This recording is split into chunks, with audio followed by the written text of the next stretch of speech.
कधीच नाही चुकणार तुमचे फेवरेट टीव्ही शोज झी5 सोबत, तेही एकदम फ्री।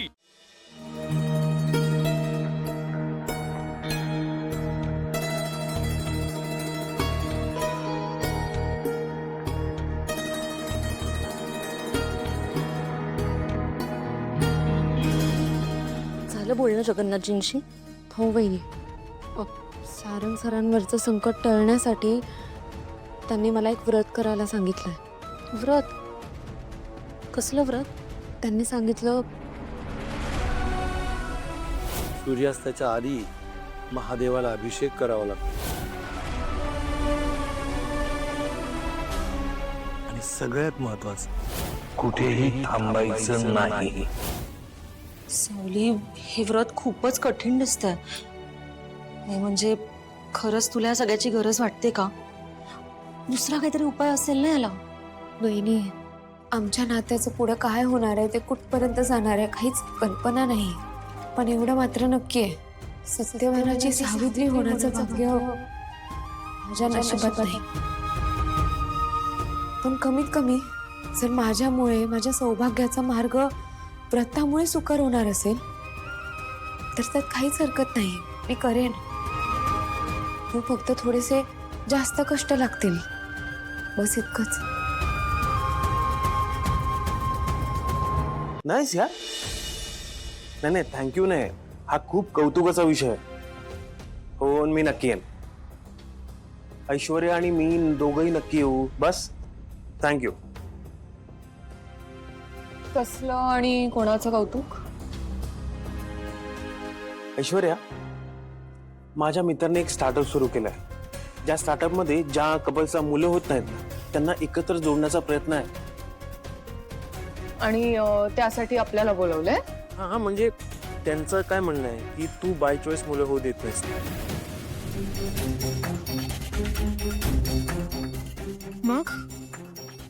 मग काय, त्यांच्यासाठी तुझा हा निर्णय फार इन्स्पिरेशनल आहे। म्हणजे ज्या कपल्सला मुलं होत नाहीत ना किंवा त्यांच्यामध्ये वाद होतात तर त्यांना एकत्र कसं जोडायचं हा त्याचा प्रयत्न आहे, बाकी काही नाही। तो त्यांनी तुला बोलवलंय आणि मला पण। तू जा, मी नाही येणार। ऐश्वर्या, पण का नाही? त्यांनी एवढा आग्रहाने जाऊन झोप।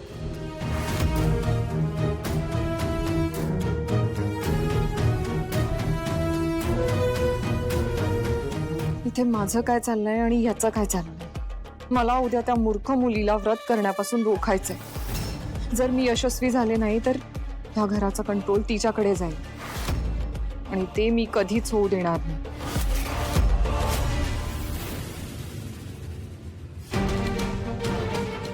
तिलोत्तमा, कसला एवढा विचार चाललाय? सारंगचं बाहेर चाललंय मीटिंगसाठी, मला जरा काळजी वाटते त्याची। हल्ली तू सारंगची जरा जास्तच काळजी करतेस। नाही, मला मान्य आहे आपल्याला त्याची काळजी असायला हवी, पण मला वाटतं तो स्वतःची काळजी घेऊ शकतो। एवढं टेन्शन घेऊ नकोस।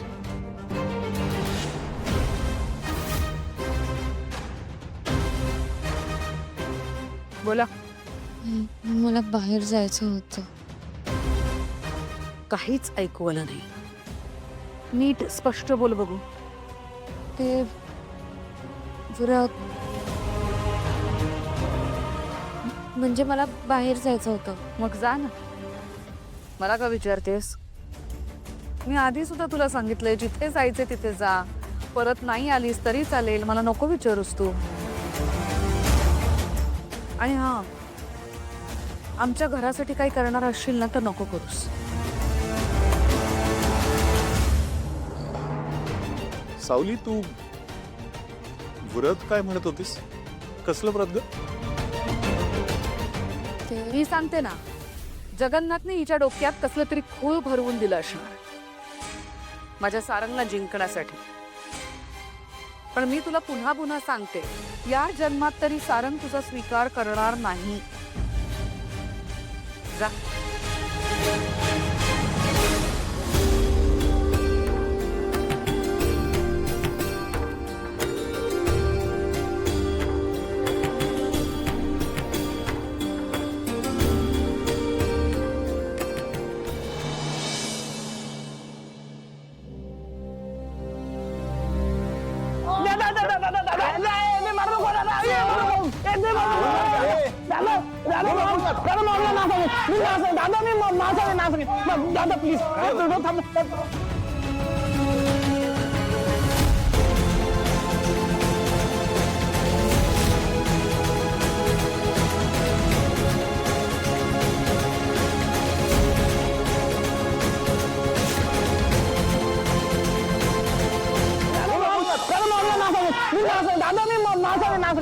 दादा प्लीज दादा प्लीज पळत काय आलीस तू?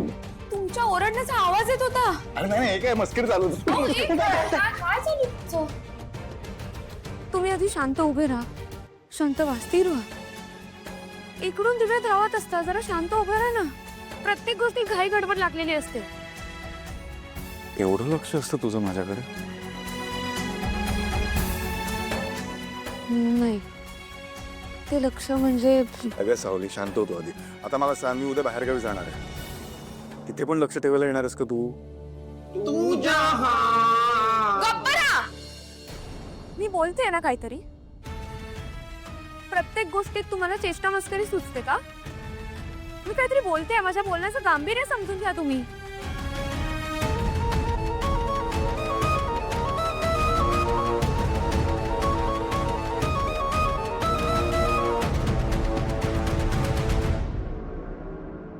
काय झालं सावली? सारंग सर, तुम्ही बाहेरगावी नका ना जाऊ. अगं पण मीटिंग आहे माझी. टाळू शकलात तर टाळा ना. नाही का सावली, याआधी पण मी टाळलंय, म्हणून मला जावं लागेल. पण मग उद्याची मीटिंग परवा नाही करू शकत का? नाही नाही, मी आधी असंच केलं होतं, पोस्टपोन केली होती. आता नाही पोस्टपोन करता येणार. प्लीज. पण असं का थांबवतेस तू? कारण काय? येणारी महाशिवरात्र काहीतरी संकेत दर्शवते बघ. तुझ्या सौभाग्यावर संकट येऊ पाहते. सावली, एवढं लक्ष नको देऊ त्या गोष्टीकडे. काही नसतं ग ते, सोडून देते. काळजी नको करू माझी. काय, जा तू झोप जा. जा.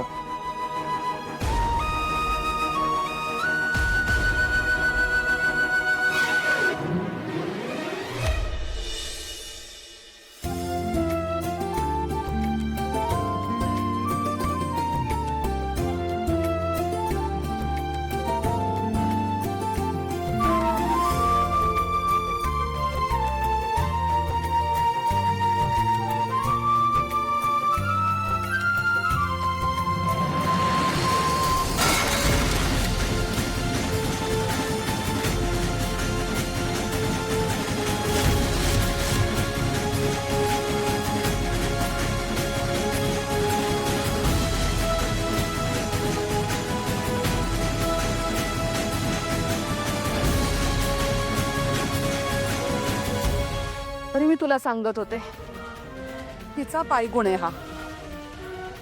हिने पाऊल ठेवलं आणि हे असं झालं.